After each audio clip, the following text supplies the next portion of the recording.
today I haven't eaten anything. So we're going to I'm just choosing to be anorexic today. Hey, some women like really eat their feelings. I fast on my feelings. Like I will run my whole into the ground because I have this thing called self-destruction. Yeah, it's like self-sabotaging behavior where you like starve yourself and you're like, there, thrive on that, you little... Yeah, you're like, you want to have feelings, bitch? You get no food till your feelings are done. Can't have feelings if you don't have any energy. There you go. Bam. Welcome to the Elite Life Podcast with your hosts, Trisha and Kylee. Here, we guide you on a journey of personal and professional transformation, revealing the secrets to success. Whether you're a seasoned pro or just starting out, join us as we unlock the doors to the elite world of growth, grit, and grace. So, let's dive in.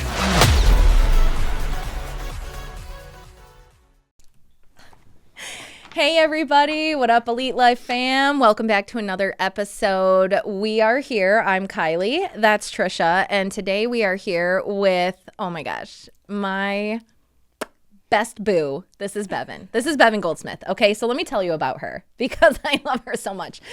She's a brilliant author behind the Adrenaline Rush series. She's founder of the Adrenaline Inc. company. And I mean, she's a police officer, military vet, real estate agent, mom, very committed friend. And we are very excited to hear you talk about all of the amazing things going on with your authorship. So everybody say hi to Bevin. Hi, Bevin. Ollie already came in. I'm and said everybody. hi. Ollie already came in and said hello to me.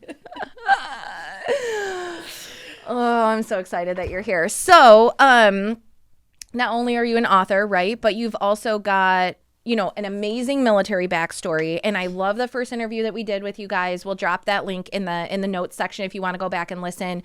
She preached about like overcoming obstacles and figuring things out, just all of the amazing things that you need to know if you are dealing with something big, something little. So go back and listen to that. But I really, really am excited to sit and talk today about your Adrenaline Rush series. I have read book 1 and 2, and I am anxiously awaiting book number 3. I just ordered them last night, so I'm very excited to get them. Woo, I'm excited. Yeah. You have to let me know what you think. I will, for sure. Oh, she will. Literally, the last episode, I was like, I hold nothing back. I will tell everybody what I feel now. So Yeah. I thrive on feedback. And that is what I want, people to write me reviews and let me know. I'm excited. I'm excited to read them. Let somebody leave something nasty. Just remember that I am her best friend, and I will find you. Anyways. No stalking reviews. No stalking reviews. Sorry. Okay, we're done. Okay, so I'm going to turn it over to you. Say all of the wonderful things and tell us how you got started, where the ideas for these books came from. What message are you sending out into the world? Because I absolutely love the legacy that you are building with this series. Yeah. So I started writing Adrenaline Rush when I was in middle school. Stop it. I did, yes. I started writing it when I was in middle school. This is a really great question. I've had a lot of people ask me this question. And I didn't really sit down and think about it till obviously I have been forced to the past 2 months since really pushing my book out there. So originally when I started writing it and writing the structure for the whole story, I have a very military prominent family. So my sole goal was, you know, like, there are so many television shows out there that have male veterans who are like saving the world and such. Well, when I started writing this story, I was like, you know, I'm going to write a story that is about a female veteran who is, you know, saving the world and doing all the wonderful things that male vets do, because females do that. Female veterans do that as well. Yeah. So initially, that is why I started writing it. I was this young kid in middle school who was like, I'm going to write a story about female veterans. And so I started writing it, and then I actually went into the military. When you started writing it in middle school, did you have the vision of this is what I want to do? Somewhat. So I was very much into Nancy Drew. Of course. Of course. But of course. Everybody loves Nancy. So, yes. So I initially I was like, you know, I'm going to write this and I'm going to like kind of do books like Nancy Drew and it's going to be like an ongoing thing. But I really didn't I really didn't have the structured platform. No, well, where, you were in middle school. Yeah, so. I was in middle school. So I was like thinking about how much eyeshadow I was wearing and whatnot, trying to figure out how to like put eyeliner on. So eventually, I went into the military and I started serving with all these women and experiencing things with them and hearing their stories and things that they have gone through. And that is when I picked it back up again and I really started to structure it into, I am writing this story to tell and to really shine a light on the stories of female veterans because they're very undertold. They're overshadowed.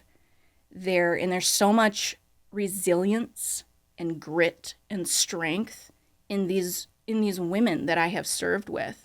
And even now that they're out, a lot of my female friends, I've never heard them talk about their military experience since they've gotten out.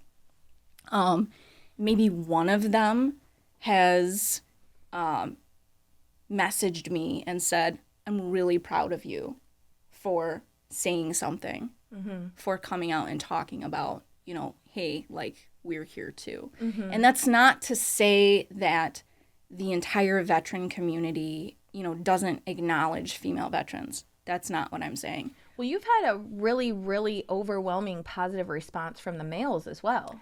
I have, which I honestly was not expecting. I was actually very nervous about that. But I have had a lot of my male friends that I served with come on and message me, like emotional messages, like, what you're saying means a lot. And we're really proud to see, one of our sisters coming out and talking about what it is they went through, things that they went through with us, because we weren't the only ones there.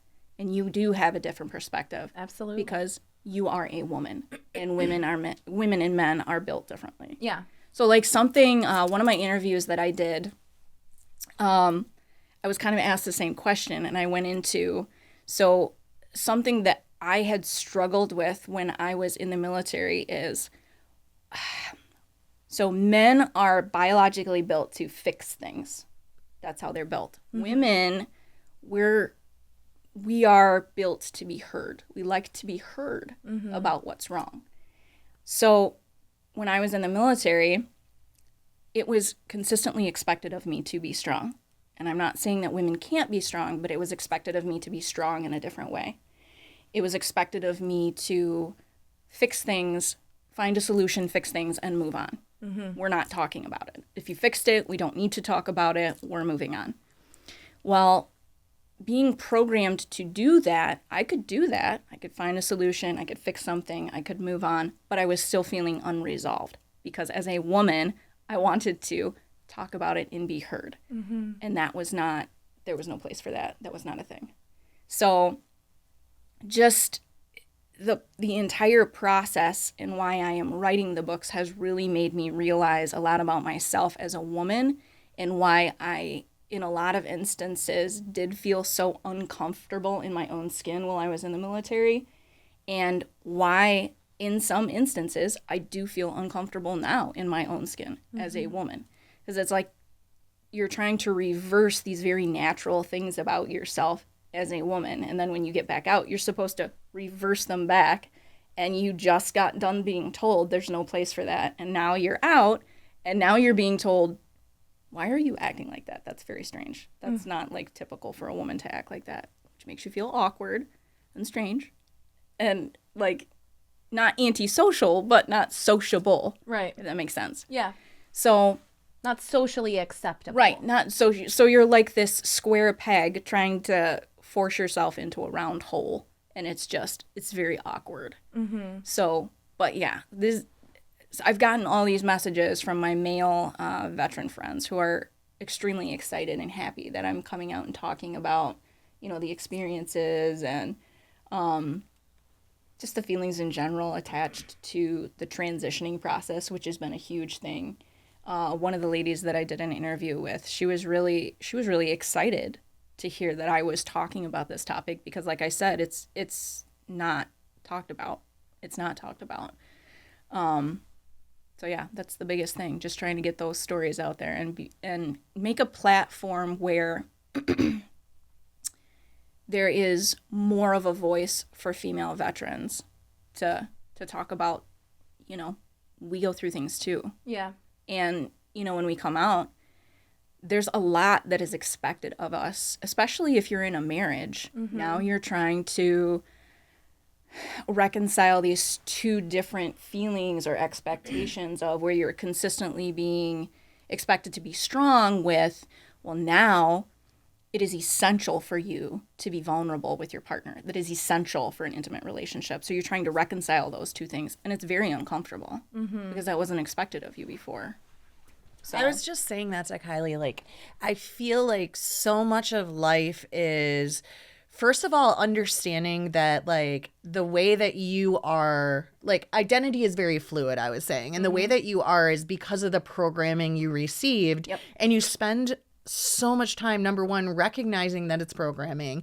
And then once you do, trying to, like, deprogram yourself and reprogram yourself. And I can only imagine for you guys, because one thing I feel is true, and sometimes I'll get in these like deep thought spaces, and I'm like, deep thoughts with Trisha Dorr. Because we don't, like, if you're just a normal person on a normal day doing normal things, right, you don't sit and think about the fact that right this very second, there is a woman overseas with a gun, having to deal with these things. Like, it's a whole nother universe on your planet that we never We're completely think removed about from at all until it comes up on in the news, right? Like the whole it comes the up Gaza in the news. situation, right? Like, that's something that's been going on for decades and decades and decades, and nobody even knew. And then all of a sudden, everybody's like, "Hey, this is happening," and it's like, but it's been happening. Yeah. And there's so many things that are like that in the world. Like, we were watching that movie about the guy that's the killer, and he's on the dating show. It's like a new Netflix movie that's out or something. And in the beginning, it was like somebody gets murdered every so many seconds. Since you've been watching this movie, 25 people have been murdered. And I'm like, who thinks about that? That, like, as we've been having this conversation, hundreds of people have died. Yeah. We don't think about those things. And so exactly to what you're saying, the work you're doing is so important because people don't think about it. They don't understand it. And here are humans like you that have had to be in this universe. And even though it's on our planet and in our world, right, then you got to come over and be in this universe. Yeah. And it's so, like you said, these expectations that are placed on people and they don't even realize it. And I know, like, especially with veterans, a huge part of a lot of veterans' lives is like the PTSD portion. And then when they come back, I feel like people forget, like even their own significant others. I have a very good friend and her husband suffers from PTSD and was overseas, and he was like a nurse and things. And he'll go through these things and I'll be like, well, but that isn't like really him, like his meds are messed up or something like that. And I'm like, it has to be so hard for both of you, right? Yeah. Because, like, not that you ever forget that they went through it, but now you have this expectation of them to just be, quote unquote, normal. Yep. But physically they can't, or chemically they can't. And it's just not a switch you flip, right? No. And I think the other really beautiful thing about this series and the message that you're getting out and the perspective that you're sharing with the world is, like Trisha just said, it is going to shine a light on it. It's going to bring it to the forefront for a lot of people who are so far removed from it. But also, it's going to build a community to where we can actually start getting support. We can get some more support for the men and the women to get the love or the attention or whatever it is that they need in order to make that transition a lot more smooth. Oh, yeah, for sure. I know I think one of the biggest things is kind of like what you guys said, making a platform where we can have these conversations about, listen, like, there's females that are overseas and they're dragging their, 200-pound male brother across the battlefield with, whatever is wrong with him. And that is expected of them. So there's another conversation I got in with my dad. I knew for the most part what I was getting myself into when I went into the military. So I knew that, especially being in a military family. But then getting in and really experiencing what is expected of you and how, you go overseas and you're deployed and now you're in a combat zone and it's, there's no like male and female standards in war. The standard is all the same. Everybody gets the same treatment. So it's, if my, like I said, 200-pound brother is blown up, it's my responsibility to drag him to safety.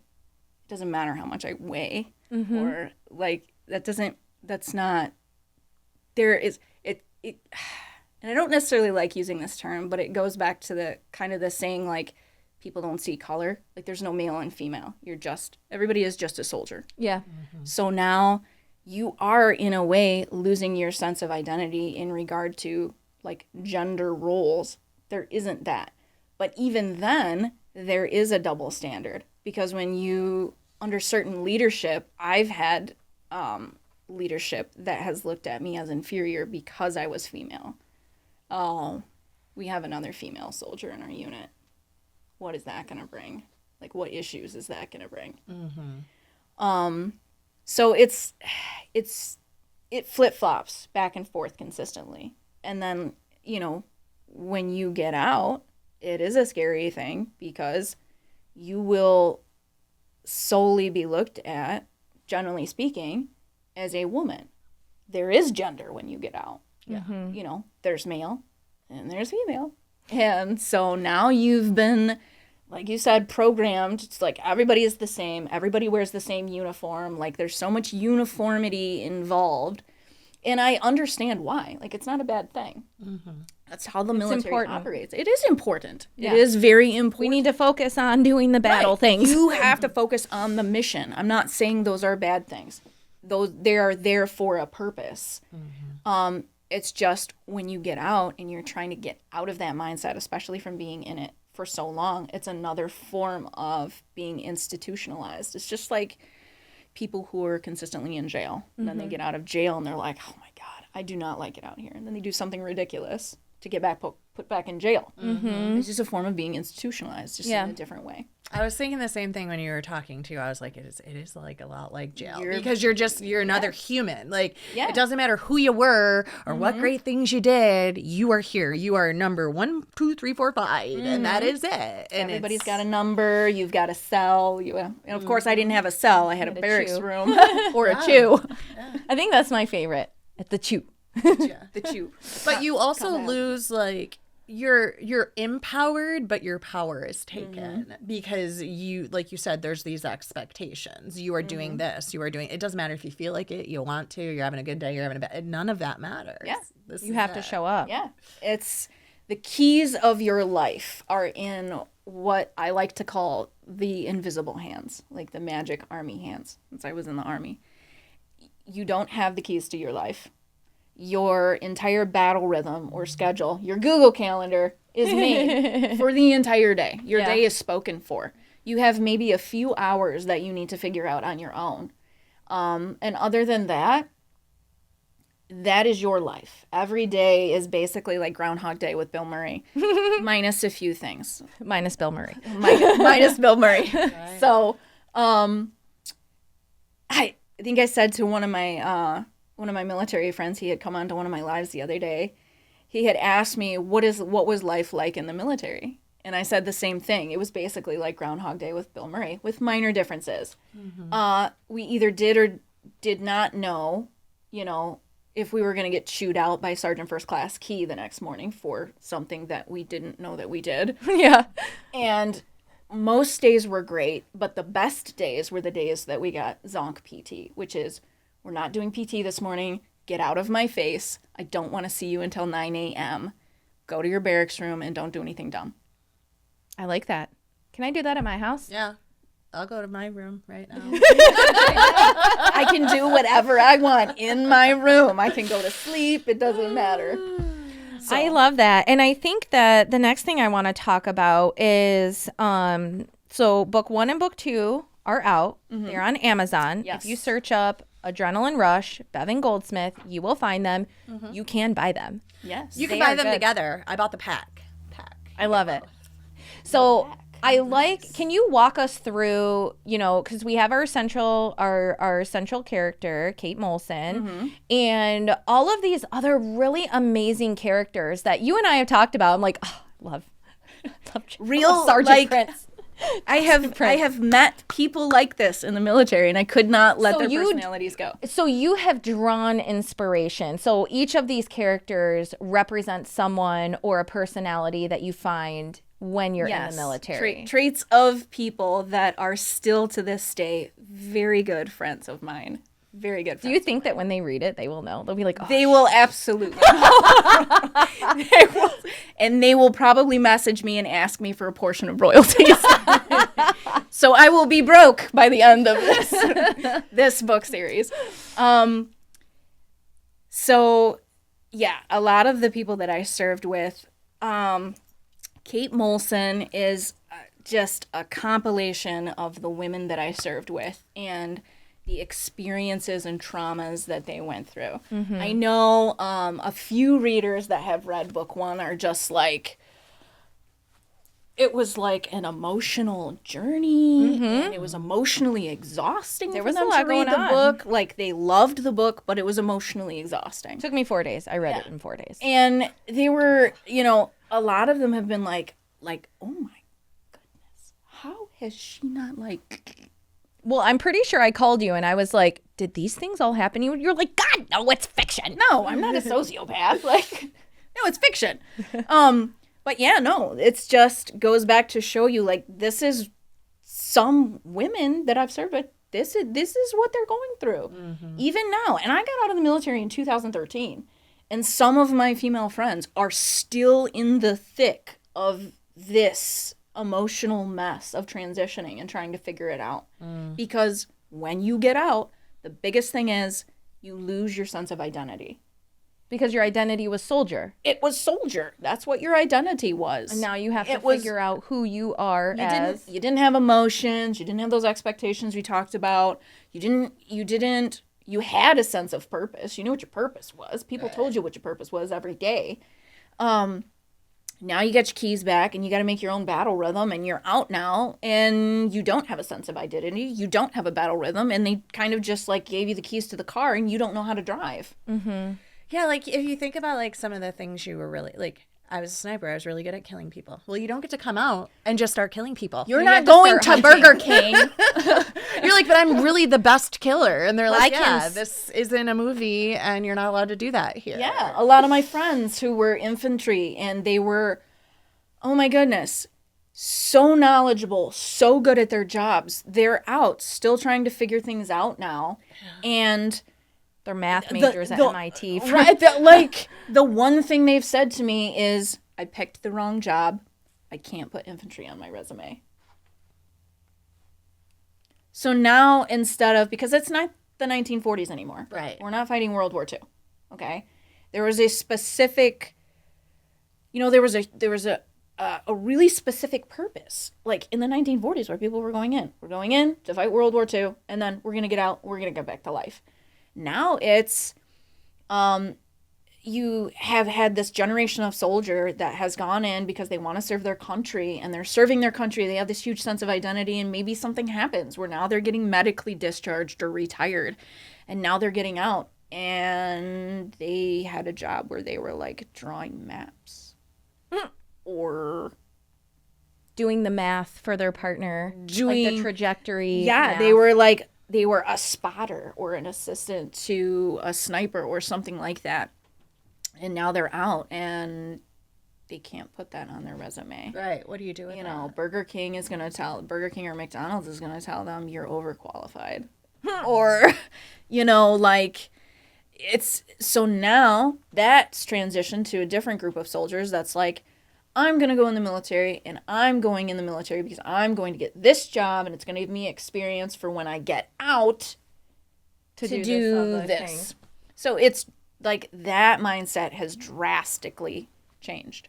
So Kate Molson is just a compilation of all these women I've served with, where, you know, she's trying to figure out the transition process. She's got out. Now it's book 3. It's now like over 6 years later she's been out. And I don't want to give too many details. No. And we've got to take, actually, so I'm going to pause you right there because I do want us to walk through some of the details of each book just to tell everybody a little bit about what's going on and what kind of adventures they're going to go on. But we're going to take a quick break. Everybody sit tight. You are not going to want to miss this. Did you know that over 80% of real estate agents call it quits within their first year in the business? It's a staggering statistic, but at mystarsacademy.com, we're here to change that narrative. Our expert-based training and coaching program caters to both agents and brokers. The Agent Accelerator program is your key to leveling up your real estate business. Learn how to generate a constant flow of free leads, convert those leads into loyal clients, and keep them coming back for more as repeat business. Our industry experts bring years of proven success to the table and provide one-on-one coaching to help you achieve structure and work-life balance. We'll map out a plan for you to follow, guiding you through the steps to scale and grow both in your business and personal life. Don't become another statistic. Visit mystarsacademy.com and enroll today to pave the way for your future success. And we're back. We are. Bevin. Thanks for joining us, Bevin. You like my radio DJ voice? I do. I like that, like, sounds midnight. It sounds like one of those apps for like going to sleep or therapy. We've talked about that. Trisha, you could make a bunch of money. Today. Which has made me imagine what my father listens to when he goes, listen to bedtime Bible stories. He does. Papa Sam does listen to bedtime Bible stories. The Book of Mark by Barbara Walters. Okay, so we're going to jump back in. Thanks, everybody, for hanging with us. This has been an amazing conversation. It's only going to get better. So start with book 1, because I read book 1 in 4 days. It was amazing. I love the way that you fleshed out the characters. And now that we've had a lot more time to talk about things, like I'm going back in my mind and going over some of the events, and I'm like, yes, that makes a lot more sense as we are talking about like the transition from military life to civilian life. So without giving any spoilers, do you want to just tell us a little bit about what's going on in book 1? I will say book 2 is my favorite. Book 2 is my favorite. Is it? It is. I'm not gonna lie. I feel like that might be a lot of people's favorite because it is the action. Probably. I mean, it is much more upbeat than book 1. Book 1 is just a very like in your face reality check of like what's going on with veterans. So it's very like. Very detailed. I was telling Trisha, I was like, I was reading book 2, and there's a scene where we're raiding a house in Iraq, and Ryan's trying to talk to me, and I'm like, I need you to not talk to me. I'm raiding a house right now. There's pink mist everywhere. We got to get these bad guys out of the way. Yes. Like, I love that you took the time to fill that backstory for these characters so that we can really understand what happens over there. Like we were talking about earlier, like we are so removed from it over here. And the fact that you are, and what I love is like, I am not like a Tom Clancy fan. Like I don't read all of that. I will read your shit all day long. And so I think that's what I love most is that you are taking these stories that are mostly told by men about men, and you are telling them from a female perspective about a female. Mm-hmm. It's amazing. Yeah. It's so good. And it's, so you, going into these characters, every soldier, just like any person, every soldier has a past. And sometimes their past will contribute and help them in their job. Mm-hmm. So that in book 2, you know, describing why Kate Molson is the way that she is, mm-hmm. that is that's the reason for book 2. Like she's getting all these traumas She's getting all these traumas. She's going through all these things. And even before she went in the military, she had traumas. There's a lot of soldiers that go in and they had traumas before they went in the military. And then you go in the military and you get deployed and it just... You get more trauma. You get combat trauma snowball. PTSD and it just implodes your brain and exacerbates everything that you went through before because, you know, a lot of those soldiers don't go to therapy. They don't go to help for it. They just have all this emotional baggage that they're carrying around. And then they go in the military. And like I said, they get deployed. And then, you know, they're just like this. It's just a ticking time bomb, really, that goes off. And then they come back from war. And it's not just what they went through on their deployment that they're dealing with. Now, in order to deal with that completely, they have to deal with their past trauma that wasn't even related to their deployment. Well, and I think, like, if you get down to the science of it, it's your central nervous system, right? Like, when you get deployed and you're over there, the volume and the visuals, like, you know, things are blowing up, you're in the desert, like, I can only imagine the assault on your senses, your sight and your ears 24/7. It's not like, oh, I'm gonna get a good night's sleep, it'll be nice and quiet tonight. Like, it's never quiet. And I think, like, that plays such a huge role, and people don't realize, like, you know, just like torture, right? What's torture? They're gonna leave that loud music, the loud lights, the loud this, the loud that, the water. Like, it's just an assault on your senses 24/7, and that's going to freak you out, evoke your trauma. Yeah. So adding on to that, when I was deployed, something that I went through, and a lot of my male buddies, like, helped me get through it when I was deployed, was the feeling of being isolated. Like, you're in this combat zone. This is your job. So this is your office. Like, this is your office. You're not going anywhere. And you're here, by the way, for 365 days. You're not leaving. So it's this, at first, the first few months I was there, I get this huge sense of isolation. Like, I was very isolated. And I didn't know how to cope with that. And they were like, newsflash, this is part of our job. Learning how to thrive in these feelings of isolation. So it's like every aspect of learning how to thrive in a chaotic, unhealthy environment. And if you can do that, you're good at your job. You're good at your job. And some nights, you know, going back to, like, the visuals and the sounds and, like, how loud things are, you know, there were nights I would go to bed and we would get, you know, small arms fire, or just, like, people shooting at the base or whatever, or we'd get mortared. So you hear these mortars going off, and then the alarms would go off. And the longer you're there, it's just like anything, the more desensitized you are to those things. And it would get to the point sometimes we would get mortared so much, and there's just, like, the booms or the explosions, the impact of those mortars are so violent that it would shake your chew, and a few times shook me out of my bed. But I got to the point where I was like, you know what? I'm tired and I need to go to sleep. And I'm, like, totally over it right now. So I would put my earbuds in and I would turn on music and I would just turn it all the way up so I couldn't hear it. And it was like, you know what? If my chew gets hit, I guess I don't have to go into work tomorrow. Like, that is, I know it's, like, super unhealthy to think about now. But that's real. That is real. That is happening right second. Now. Right you this second. I am so exhausted and so tired at this point. I really don't care. Like, I don't care. And then when you wake up the next morning and you're like, awesome, I can take advantage of, you know, whatever they made at, you know, Chow this morning. Because you get fed, like, 5-star meals when you're overseas, and then you come back and you're like, what is this? What am I eating? So it's so wild to think about. Like, you're just eating some eggs and there's just bombs going off that are shaking your eggs off of your plate. Like there was a morning, so I went in with my little military jargon, battle boo, which is, like, your best friend, the main person you kick around with the most. So I went into chow with my battle boo.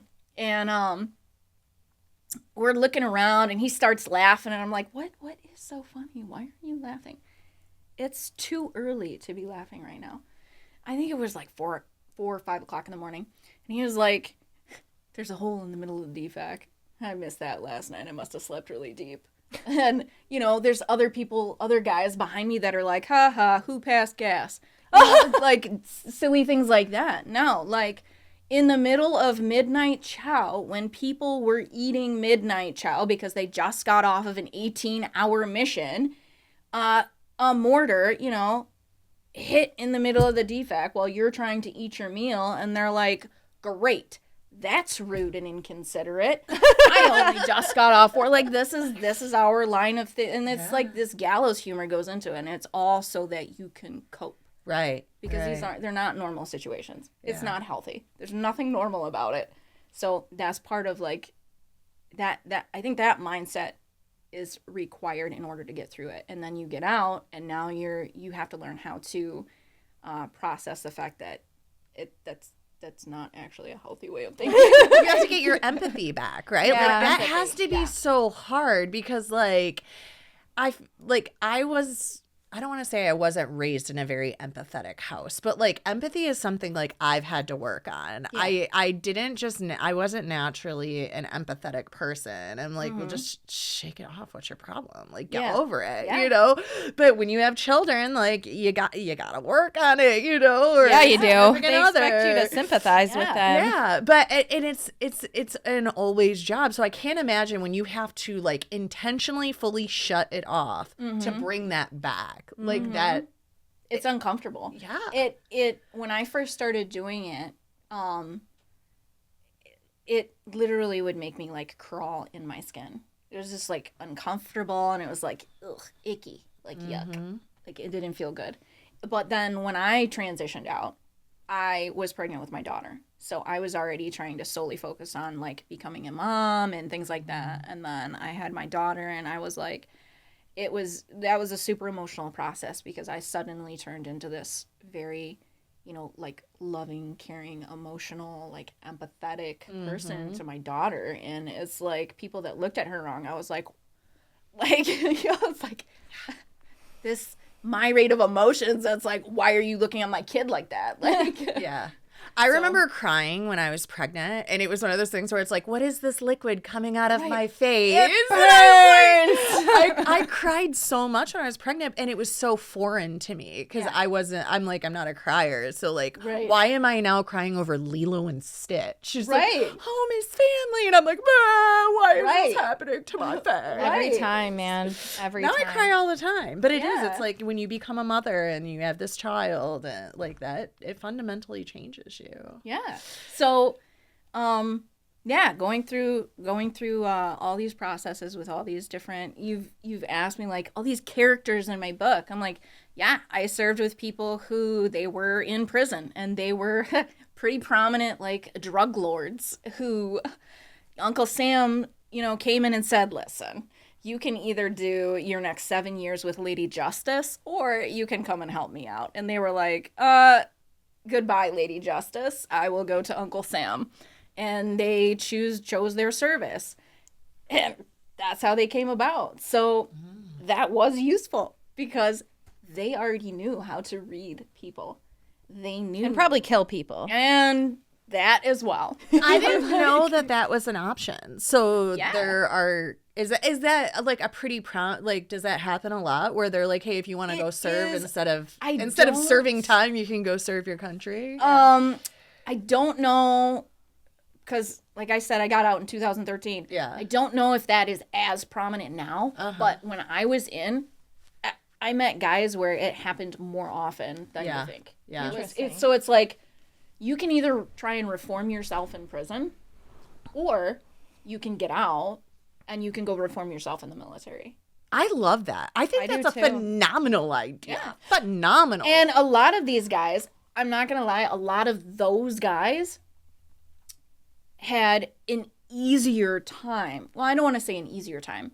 They were more successful at the transition process than the guys that did not go through that or had to experience that. Yeah, I think that's a phenomenal idea. Like, instead of just being this, like, we have overcrowding in prisons, and Yeah, it's just and this suck our on the recruiting rate community, is like, garbage right now. Yes. All right. send How them do to we go do fight. this? Let's get everybody fighting. Let's go. Let's go. Let's do. I'm going to give you this gun, put this vest on. Just go towards the bed. ones in blue. Go Yeah. towards the ones in blue. The other thing I love about book number 2 especially is the camaraderie that these people have. Oh my goodness. It truly, like, as I was reading, I could feel the loyalty, the commitment, the love, the compassion, because there are moments in this book that get very, very dark. And I really love the way that, especially for Kate, she goes through a lot of shit.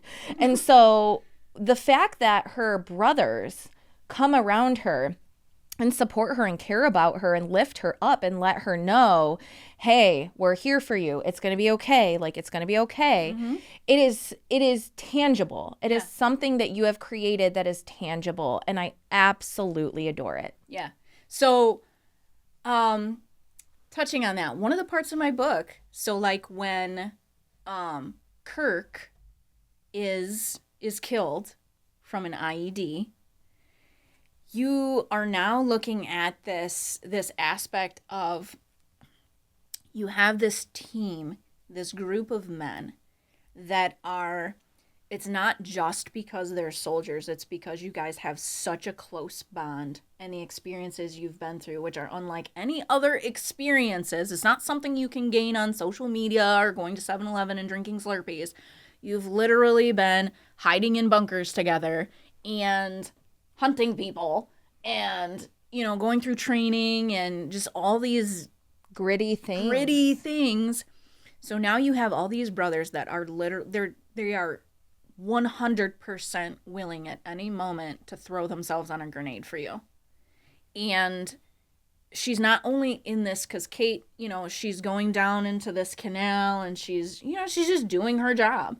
And she finds an IED and they're trying to get out of this canal so that they don't get blown up. Well, she is down there with her love interest, Alex, who he loves her, but he's also a soldier. So he doesn't simply want to protect her because he loves her. He wants to protect her because He loves her. I mean, it's part of who they are, their connection. And you have Kirk down there who wants to protect her because that is my sister and I am ready to throw myself on a grenade for her. I will do that. We have each other's backs. It doesn't matter what happens. So I set it up so when the IED, moments before the IED goes off, Alex is trying to get up the canal and he turns around and he grabs her and pulls her into him. And Kirk, at the same moment, throws himself on top of Katie. So it's not like they had it planned. It's just their mentality. Both of them are trying to keep her safe. They weren't caring about themselves. But Kirk ends up dying because he's in front of the blast and, Katie and Alex end up making it through. So that kind of like goes into the mentality of the camaraderie and the when veterans say to each other, like, keep your head on a swivel or I have your six.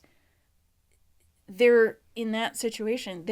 That's one of the things they're thinking about. Like, it's not like he's got it, so I don't have to worry about it. No, everybody is worrying about everybody. It's everybody's responsibility to make sure that everybody comes home. And if someone doesn't come home, that is a weight that we come back with of, I failed. I was insufficient at my job. I wasn't good enough. And I am unworthy to be here because because I made it back and they didn't. And that goes into that psychological phenomenon of survivor's guilt. So God, you unpack so much in these books. I'm It's very just passionate about the amazing. topic.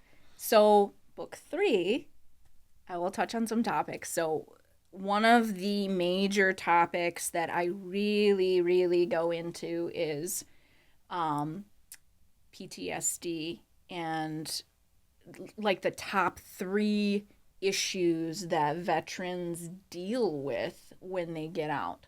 So like the top 3 would be PTSD, and then major depressive disorder, or MDD, and the other one would be adjustment disorder, so transitioning.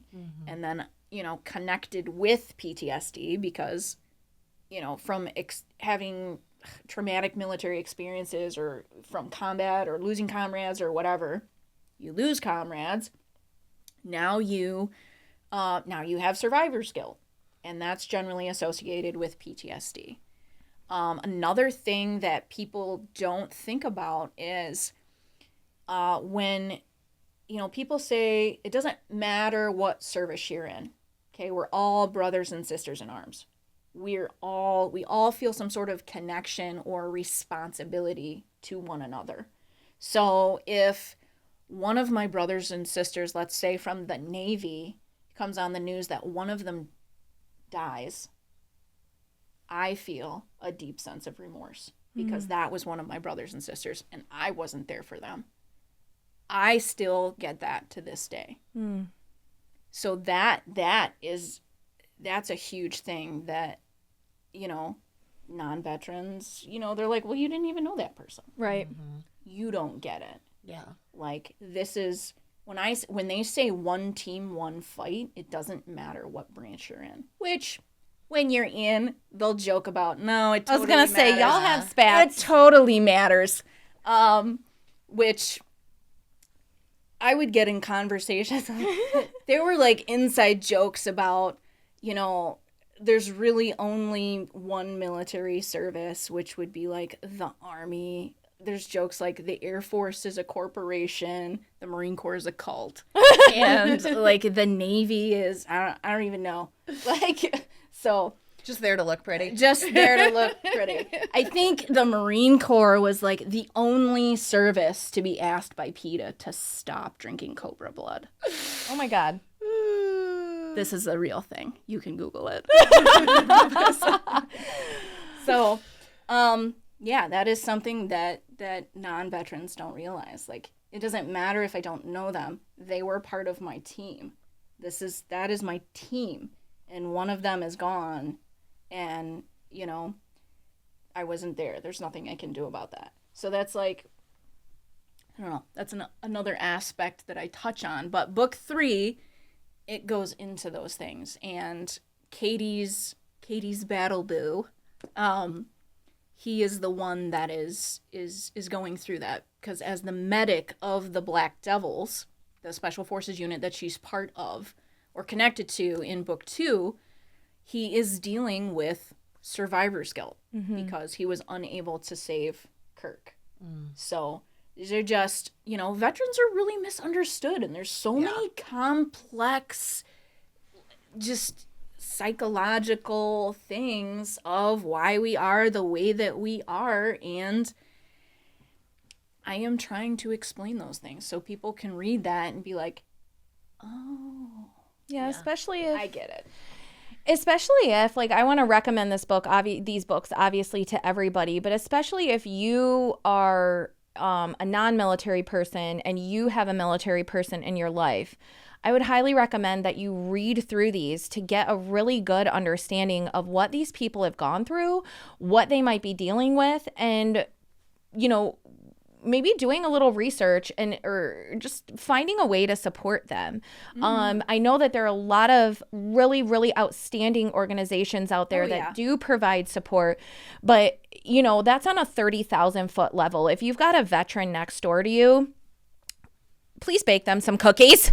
Bake them cookies. Order them the copies of this book. Yes. But before we wrap... Or rippets. Take them some rippets.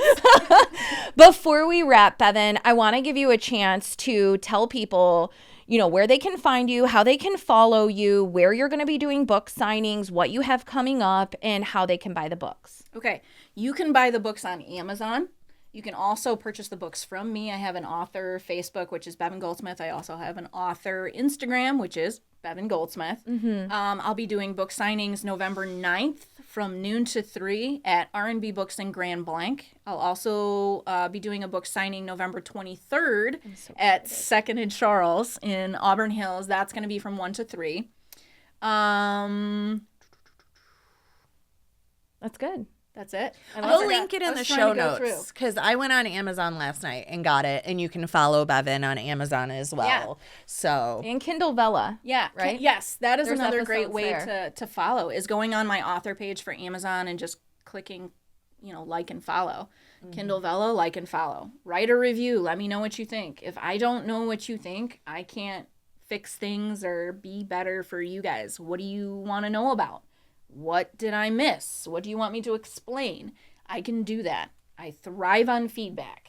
So this is your third book that's coming out. Is there going to be a fourth? There is. I actually already started. Ooh, I gotta catch up, man. I'm excited. So, yeah. Catch up, Mustard. I mean, it sounds so immersive. I'm excited because I'm an immersive reader, like you were saying. Like once I start, it's over with. Yeah, I've literally not went to work one day because I was so into a book, and I put it on Audible so I could listen while I was in the gym and listen while I was driving. And if I am immersed in it, I'm not putting it down. Yeah, It's done, the goal is because I've been asked how many you're gonna write. Yeah, I don't know. We're going to tell the story. Until it's done. Carolyn Keene for Nancy Drew. I'm going to spit out 35,000 word books. That's it. Just, yeah.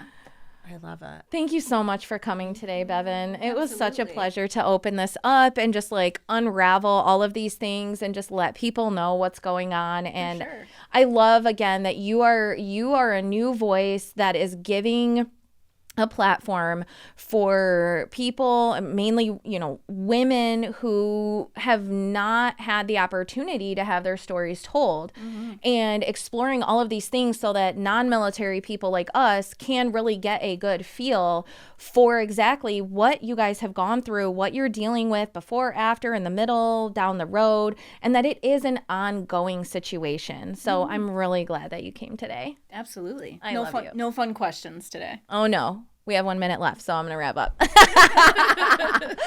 So I hope you guys enjoyed this chat. I really did. I talk to Bevin all the time. I could talk to her for 1,000 days. But I'm really excited. I want you guys to go out. If nothing else, please follow her on Instagram, follow her on Facebook, do the liking on Amazon and Kindle Vella. But Christmas is coming up, people. So maybe purchase 1 or 2 copies of these books and keep a lookout for book 3. And I'm super excited. And make sure you subscribe to our show because we drop fresh content here every single Thursday on the Elite Life. So make sure you come back next week for some more. Bam. That's a wrap. Bye.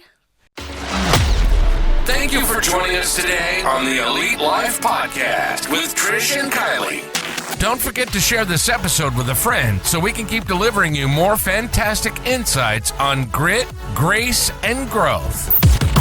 Stay connected with us on Instagram and Facebook, where we'll keep the ideas flowing to help you build a life you love and leave a legacy you can be proud of. Until next time.